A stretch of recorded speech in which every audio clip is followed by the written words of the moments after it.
Well, hey everyone, back for another episode of Open House, and so great to have you joining me. Just a reminder to let everyone that you know about the podcast, because we're sharing some pretty important information. YouTube channel, great place to go. You can also get it at any of your favorite podcast sites, whichever one you like the best. It's there. When you head to the YouTube channel, make sure you subscribe and hey, share it with all your friends, because I'd like to have lots of people checking this out. All kinds of topics to tackle, and this one is one that I find is really important from a personal standpoint, from a real estate standpoint. When I go visit someone who wants to list their home, the question inevitably comes up, so do I have to do staging? I don't want to do staging, and it can be they just don't want other people's stuff in their house. I have pets, it's going to destroy someone else's furniture. I don't want to spend the money. To me, the most important thing in terms of staging, there's two things. Clean. And the other one, declutter. Gotta tell you, tough to declutter sometimes when you have a lot of stuff. And this can be even exacerbated by if you or your parent or someone's been in a home for an extended period of time. And we're running into a lot of people now who find themselves in this specific situation. So decluttering, clearing out, it's more than stuff. Memories. So I've got someone with me who's I consider an expert on this and who can certainly share some insight and wisdom and how to go about tackling this. Karen Cumming joins me today. Now, Karen, great to have you along. Nice to be here. Thanks for inviting me into the conversation. This is going to be fun. Absolutely. Now, with you, I can talk to you about all kinds of stuff because we'll probably have you back to talk about more different stuff. But I know, gosh, how long ago was it now? A couple of years when I was on Facebook and there I saw you and you had discovered Marie Kondo. Absolutely. And I can't encourage anyone enough to discover Marie Kondo for themselves. I actually found her years ago, found her book, read it. I thought it was wonderful. And then I did what so many people do. I put it back on the shelf and I let it sit there for a year, for an entire year. And then a year later, for whatever reason, I felt inspired to read the book again, which I did. But this time I did something very different. I actually did what she told me to do. And I found that it was absolutely transformative. She offers people a strategy for actually navigating all of these memories that live inside our houses. And we become so attached to our memories that sometimes they weigh us down, and we don't even realize the degree to which we're being affected by that. And I just found that once I actually followed all of the steps in the book and I did what she advised me to do, I felt so much lighter. I felt it as if somebody had taken a weight off my shoulders and suddenly I could move forward again. And that's the whole idea behind decluttering, Marie Kondoing, if you like. Absolutely. It's to be able to move forward. And in this situation, it's a family that's trying to help a loved one move forward. Perhaps they have to sell the family home because they need to go into a retirement home, or they need to go into long-term care, or maybe they're just retiring and they're going to become a snowbird and they're going to live half the year in Florida and half the year in some other country around the world. It's all about letting go so that we can move forward. And, even just a straight up downsize for some people, it can mean going from maybe you're not at retirement age, but maybe you're at a point where you've had this home that's, I don't know, close to 3,000 square feet and 4 or 5 bedrooms, and it's finished on all levels, and it's huge, and it's packed, and you've lived there for 30 years. And now all your kids have grown up, they've moved on, and it's down to 1 or 2 of you in the house, and it's time to downsize. So whether we're doing it for ourselves or I'm meeting a lot more people now who are doing this because they're helping their parent, whether their parent's moving to long-term care or some kind of a senior's circumstance, or in some cases where the parent has passed on. No matter where you are in this process, it can be ominous. It can be almost overwhelming. To start off, when you have someone that comes to you for guidance and help, how do you even begin? Where do you, day one seems like the hardest day. Well, I'd actually like to suggest that it's easier than most people make it out to be in their minds. I mean, most of us procrastinate, and that's why a lot of people will never actually get down to do the work. It's actually very simple when you think about it. The biggest challenge is the dealing with the memories. And that's why I think so many people procrastinate, because when you have to confront your things, you have to confront your life. And sometimes that's a difficult thing to do. It's something that people want to avoid. I love it. And the reason that I love it is that I've moved a lot in my life. I've moved I more than 20 times. I once counted it, and it is, I'm going to say more than 20 times. And when you move a lot, you begin to get very good at deciding what you want to hang on to, because you know that eventually you're going to have to move it. And if it's something that doesn't mean that much to you, it's a lot easier to let it go and to say goodbye to it. So that's really what appealed to me so much about learning to Marie Kondo, is that for me, it was leaving me in the best possible position to be able to move again. And in this case, it's leaving people who want to downsize in the best possible position to be able to move on into their next home, wherever that might be. Now, you mentioned memories, and that's no matter where you are in life, that's the hardest part. I mean, I remember being, 16 years old or whatever I was, and having to part with a few of my many stuffed toys. And it's almost like in my mind, in some level, I had given either human attributes to these possessions that I didn't touch. I mean, they could have been sitting under stuff for the past 5 years, but when I pull them out, I would almost give them human traits or feelings, and then you'd feel guilt in parting with it. Now, I know you can't exactly take you through a whole Marie Kondo without really learning about what she does, but what's the process for taking something that clearly you haven't looked at in years? I've had people that have boxes that still say kitchen stuff from 3 moves ago, and they've never been opened. So how does someone emotionally detach? Well, here's the beauty of Marie Kondo's philosophy, and this is what really attracted me to the whole idea of downsizing using her method, and being able to transform not only yourself, but also your thoughts and therefore your life. She comes up with what I think is quite brilliant. Her methodology is that you do not sort your home by rooms, you sort it by categories. And I actually had to write down her categories here just so that I could remember them. She goes through clothing, books, papers, and I'll tell you, of all the things I've sorted in my life, papers were the thing that caused me the most trouble. Oh. And then also miscellaneous in your kitchen and bathroom, and then mementos, photos, jewelry, that sort of thing, which is, obviously the toughest thing for people to deal with. Mm-hmm. Here's what she suggests. It's all about deciding what sparks joy with you. And she uses that phrase, to spark joy. She actually wrote another book called, I think it's called Sparking Joy. So the idea is that, let's take photos as an example, all right? The idea is that you take a bed sheet and you put a bed sheet down on the floor. You spread it all out so that it's nice and flat. You take all of your photographs, no matter if they're in 10 different rooms, you bring them all together and you put them down on the floor on this bed sheet. And one at a time, you hold the photo in your hand, you look at it, and if it brings some memories, go with it. Go down memory lane for a minute or two. And then ask yourself, how do I feel with this photograph in my hand? Is there a connection between this photograph and my heart? And does holding this photo spark joy for me? And we all know that we've got hundreds of photos that do that, but we also have photos that don't. There are pictures that, we never should have taken in the first place. Pictures of, I don't know, our next door neighbor's front yard. I mean, in the rest of our lives, when are we ever going to need that, use that? When is it going to be useful to us? Mm-hmm. So there are lots of I use photographs as an example that don't spark joy, that we don't need to hang on to. And so here's the process. After you've decided that, really, it doesn't spark joy, I don't need to hang on to this photo, she sets it up like a really reverent Japanese tea ceremony. You just don't throw it away. You put your hands together and you bow to it and you thank it for its service in your life. And you know what? It sounds like a simple thing, like such a small thing.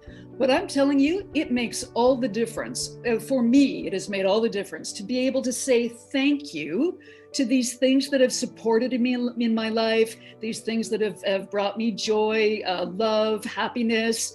But the time has come to realize that I don't need them anymore. And so I bow to it. I thank it for its service in my life, and I decide whether or not I need to donate it, give it away, or throw it away. It's going to be one of those three things. And you do that over and over and over again for every photograph, every piece of jewelry, every piece of clothing, every book. I can't tell you how many books I cleared out of my collection just by asking myself, when is the last time I read this book? Did I ever read this book? Did it mean anything to me once I did read it? Maybe it's going to serve me better to let it go. And there's great power in this notion of just letting things go, because we're not weighed down by them anymore, and we're free to move forward into whatever direction we need to go. I love that. And it's a healthy thing to get into before you get to a point where it's a major move with parent or senior or whatever. It's a great healthy thing, because we are going to move multiple times in our life, for the most part, not everyone, but most people. Right. And it's very healthy. Now, that whole process you went through, which to me makes a lot of sense and would give me a lot of peace and calm inside. When you're doing that process, however, let's say a parent's home, no matter what the circumstance of the parent, whether they've passed on, whether they're moving on, is that a process that should be taken on by, should you invite other members of a family in to do this, or does that cause conflict? Well, that's a great question that you ask, and this is really a nice sort of convergence of ideas, because I actually helped a friend of mine do this a couple of summers ago. She was helping a friend of hers whose mother had to go into a retirement home, and she was looking for some help, and I was happy to lend a hand, and it really taught me a lot about the process. I would say, and everybody's family is different, but I would like to suggest that you don't want there to be hard feelings. If one sibling, let's say, just sort of steps up to the plate and says, leave it all to me, I'm going to take care of it, I'm going to go through everything, I'm going to sort it all, I'm going to figure out what to keep and what to donate and what should be sold, this can cause problems, later on. My suggestion would be to involve everyone in the family who wants to be involved. Because memories are a very interesting thing. They take us back to childhood, and you don't want something to be thrown away that maybe meant a lot to one of your siblings or another relative, let's say. I actually experienced this myself when my family and I were clearing out my mother's home when she was going into assisted living years ago. Mm-hmm. This will sound so ridiculous, but my mom and my sister were going through the china cabinet, and we had this big ceramic fish that you put tartar sauce in. And to my mom and my sister, this was just, something that was no big deal, right? It's a ceramic fish. When I found out that they had actually sent it to the Salvation Army or to Value Village or wherever they sent it, I was crushed, because the ceramic fish, it loomed large in my memory of family dinners, and we'd have fish and tartar sauce and all this sort of thing. It was a really big deal. And I really felt upset that this fish had been given away. So imagine, a fish. Imagine if it's something that holds even more sentiment, like a piece of jewelry or a photograph or an antique. Something like that. So again, I would just suggest that everybody in the family who wants to be part of the process should be there every day to make sure that nothing is given away or donated or thrown away that is meaningful to them, for sure. Excellent point. Is there ever a point, especially when you're dealing with multiple family members, where the presence of some kind of professional would be a wise thing? Well, here's something else that I learned about the whole process from having helped this friend of mine who was helping her friend. I didn't realize that there are actually companies out there who do this professionally. They're there to help you once you have gone through the process of, we'll call it Marie Kondoing the house, sorted out what you want to keep and what you want to donate or give away. One of the companies that is out there and that we worked with is called Max Sold. And I didn't know anything about them, but when it was all said and done, I grew to really appreciate the value of what they do. Their job is to come into the home after you have gone through all of your things, and you put them into little groupings. So let's say you've got china. You put all the china together in a place on the floor. You put all the glasses, all the silver, all the bedding and linens and all that sort of thing in little groups on the floor. A company like Max Sold comes in and they take photographs of all of these groupings and they price them and they put them on their website for an auction. And the real beauty of it is that they do all the work after you have made the groupings of all your things. And not only do they oversee the auction online, once the auction is done, the people who bid and are the successful bidders, they have to come and pick up the item.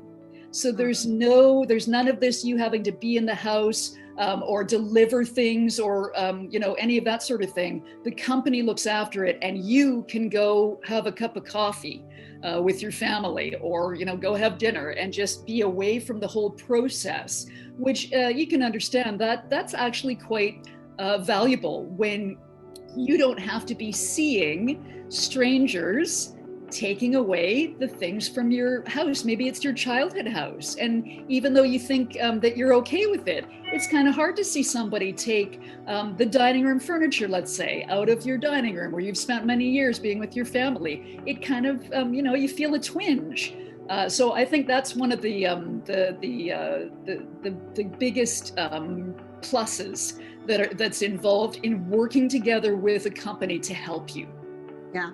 So for the average person, and I guess it depends from house to house, size of house and the amount of stuff, but if someone, let's just say their parent has found a place that they're going to move to, and now comes the task, we're going to have to take this on. What's a reasonable timeline for someone to look at to take this on? Because it's a big job. Wow, what a great question. I'm going to give you two examples, a personal example and then a family example. My own personal experience of having condoed my my living space, after it was over, I wrote a feature article for one of the major newspapers in the GTA about it. And the editor said to me when it was all finished, she said, "But I really need you to tell me, how long did it take?" And I had to really think about it because I hadn't kept track. And at the end of the day, I added up all the hours and I figured it all out. And I decided that it took me 8 days just to condo my place, which was not a huge house by any means. So 8 days. When I helped my friend who was helping her friend clear out her mother's home, it took all summer. Wow. It took 3 people all summer to go into, going through the Christmas decorations took days, figuring out what pieces of furniture should stay and what should go. It was a lot more work than I imagined it would be. So my suggestion to people would be to give yourself 2 or 3 times more time, more weeks, more months than you initially think that it's going to take you. So if you look at your house and say, well, I should be able to do this in a month, give yourself 2. That would be my advice, because it takes longer than you think it's going to take. So let's say a family knows that this is something that is, you pretty much have an idea when things are going to get to the point, right? Or maybe your parent has on a waiting list for a placement at a residence. So it's coming. And perhaps your family's in the circumstance where they're going to need some of the income from that house. They're going to need some of the equity to help pay for where their parent is going. So perhaps sooner is better than later to start. And how hard is it, though, would you think, to take that on and to start that discussion with the parent? Because the parent's going through an enormous amount of emotion at that point in life. They're leaving behind this home that they dearly love and have known forever. They're going to a strange place. It's got to be very hard. So earlier is better than later, but how do you take that up with your your parent? It's such a difficult conversation to have. I think everyone's parent is different. Some mums and dads, they just understand that it's time for a new chapter in their life. It's time for them to move on. And in order to do that, look, we have to declutter the house. We have to get it ready for sale. Some people are just very good with that. And other people are much more prone to being very emotional and not wanting to let go. And it's a lot tougher of a conversation. But I think maybe something that helps is to suggest that if the earlier you get started, the more proactive you are and the more prepared you are, the easier it is on the family. Yeah. And I think that any mom or dad, they have it in their hearts that they don't want to make things hard for their family. And, it might take time for them to come around to it, but the more that you broach the subject, and to do it in a diplomatic way, a kind way, and maybe just, every week when you go to visit them, suggest that, maybe we could work on going through your jewelry box this week, and you could decide who you want things to go to. Or maybe we could take a look in your closet and see if there are any clothes that you'd like to give to somebody. I have found just from personal experience that seems to work fairly well. And just to impress upon them the idea that the sooner that you start and the more proactive you are, the easier it is for everybody involved. And before we wrap things up today, I know we've been talking about decluttering and downsizing and all of that stuff, but I do want you to tell us about the book you wrote. Oh, that's wonderful. I so appreciate the chance to be able to tell everybody about that. 2 years ago, my sister and I guided our 98-year-old mother, Verna, through the long-term care system in Ontario. She passed away almost 2 years ago to the day today. And we found it to be an extraordinarily challenging and frustrating experience. And we knew that we were not alone. Yes. And we decided that there was a real need for a book. To help other families, to make sure that no other family should go through the stress and the frustration that ours did. And so it's called The Indispensable Survival Guide to Ontario's Long-Term Care System. What is it? It is a book that's packed with all of the information that no one told us about, all of the things that nobody, gave to us so that we might be proactive and prepared to help ourselves. And shortcuts to documents that are online but buried under layers of red tape on government websites, things that we would have given anything to know about while our mom was still alive, personal stories, anecdotes, things that happened to us that we wanted to make sure other people heard about so that they could make sure it didn't happen to them. How does the system work? What do you have to do? How do you get on a waiting list? You have to go tour places? Nobody tells you about that. How do you do that? There's 101 things that no one tells us about. And that's what this book is all about. And anyone who's interested, please feel free to get in touch with you, Sharon, or myself. It's also available on Amazon and chapters.indigo.ca. And we would just love it if people would buy a copy and read it in order to be much like they are being proactive and prepared in decluttering their home, be proactive and prepared when it comes to being ready for whatever the future may hold for your loved one. And you know what, I'll make sure that for anyone who's looking at on YouTube or visiting the podcast, in the description, I'm going to put all the information as to how to find you. Thank you so much. That's great, because you've done a lot of great work and you're helping a lot of people. And how about yourself? How are you doing? How am I doing? Well, I'm doing, pretty well, coming back from a hip replacement. We know what that's like. Yes, I know you do. Maybe we could write a book about that together. Because that's an interesting life experience too, isn't it? It really is. No doubt about it. But thank you for asking. I'm doing great, and I'm bouncing back, and it's all good. Well, maybe our discussion today has kind of sparked some joy and sparked some, maybe sparked some ideas about doing, especially when these days we're spending so much time inside our homes. What a great time to start to tackle some of this stuff. Absolutely. You couldn't have brought up a better point, really. We have all this time on our hands. We might as well put it to good use and start to feel better about the living space that we're occupying.